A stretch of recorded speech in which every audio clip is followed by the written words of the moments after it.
একটা ন্যায়সঙ্গত আন্দোলনকে আমরা সমর্থন করবো না? 56% যদি আপনার কোটাতেই চলে যায় তাহলে কিন্তু আপনার যে মেধা, সেই মেধা যে বিকাশ সেটা একেবারেই সম্ভব হবে না। এবং আমরা সেক্ষেত্রে দেখতে পাই যে আপনার যে সমস্ত ছাত্রদের আপনার ইউনিভার্সিটিতে ঢোকা বা ভালো কলেজে ঢোকা, অ্যাট দি সেম টাইম সরকারি চাকরি পাওয়া, বিসিএস বলেন বা যে কোনো ক্ষেত্রে বলেন, সেই ক্ষেত্রে আপনার একটা মেধা শূন্যতা দেখা দিচ্ছে। এখন প্রকৃতপক্ষে সেই শূন্যতাই চলছে। এই গত কয়েকদিন যাবৎ ছাত্ররা সরকারি চাকরিতে নিয়োগের ক্ষেত্রে কোটা পদ্ধতি বাতিলের জন্য হাইকোর্টের আদেশের বিরুদ্ধে রাস্তায় আন্দোলন করছে। এটা ছাত্রদের আন্দোলন, আমাদের এখানে সম্পৃক্ত হওয়ার কোনো কারণ নেই। কিন্তু তারপরেও রেসপন্সিবল পলিটিক্যাল পার্টি হিসেবে, দায়িত্বশীল একটা রাজনৈতিক দল হিসেবে আমরা এই বিষয়ে আমাদের মতামতটা জাতির সামনে, আপনাদের সামনে তুলে ধরা বাঞ্ছনীয় বলে আমরা মনে করেছি। মুক্তিযোদ্ধারা জাতির শ্রেষ্ঠ সন্তান, তাদেরকে রাষ্ট্রীয়ভাবে সম্মাননা প্রদান করা হয়। রাষ্ট্রীয় আচার অনুষ্ঠান, জাতীয় দিবস সময়, এমনকি তাদের মৃত্যুর পর রাষ্ট্রীয় সম্মানের সাথে দাফন করা যায়, এগুলো তাদের প্রাপ্য। এছাড়া মুক্তিযোদ্ধার ভাতা সহ অন্যান্য সুবিধা রয়েছে।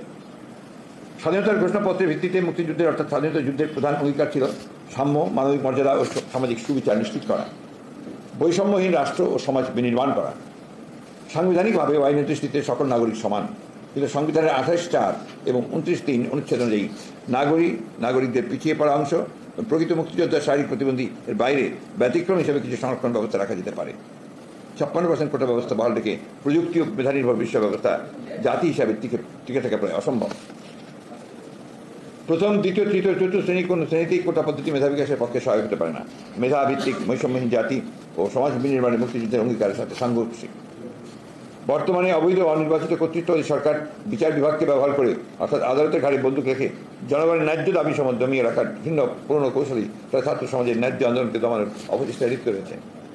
21 শতাব্দীর এই সময়ে সেই প্রযুক্তি ও জ্ঞানভিত্তিক বৈশ্বিক ব্যবস্থায় টিকে থাকতে হলে মেধাভিত্তিক রাষ্ট্র ব্যবস্থা প্রতিষ্ঠার কোনো বিকল্প নেই। তাই সাধারণ ছাত্র সমাজের কোটা সংস্কার আন্দোলনের ন্যায্য ও যৌক্তিক দাবি সময়ের সঙ্গে আমরা একমত। আইন ও বিচার বিভাগের দোহাই দিয়ে ছাত্র সমাজের যৌক্তিক দাবি সমূহকে দমানোর সকল অপচেষ্টাই ব্যর্থ হবে বলে আমরা বিশ্বাস করি। কারণ ইতিহাসের শিক্ষা হচ্ছে জনগণের ন্যায়সঙ্গত আন্দোলন কখনই দমানো যাবে না। আমরা আশা করি সরকার সময় থাকতে ছাত্র সমাজের যৌক্তিক ও ন্যায্য দাবি সমূহ মেনে নেবে। ছাত্র ন্যায়সঙ্গত যৌক্তিক দাবি নিয়ে এই সমস্যার সমাধানের আহ্বান জানাচ্ছি আমরা। ধন্যবাদ। কোটা আপনি মুক্তিযোদ্ধাদের জন্য কিছুটা থাকতে পারে, প্রতিবন্ধীর জন্য, আর যে আপনার শহীদদের জন্য, তাদের জন্য, বাট নট 56%। এটা আপনাকে বড় জোর 5 to 10% হতে পারে, এর বেশি হলে তো আর এখন তো মুক্তিযোদ্ধারা আপনার বেশিরভাগই হচ্ছে আপনার যে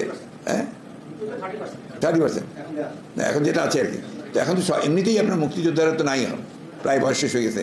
আমাদের বয়সের মতো যারা কিন্তু তাদের সন্তানেরা আছে, তারা পাবে, সেটা তো আপত্তি নেই আমাদের।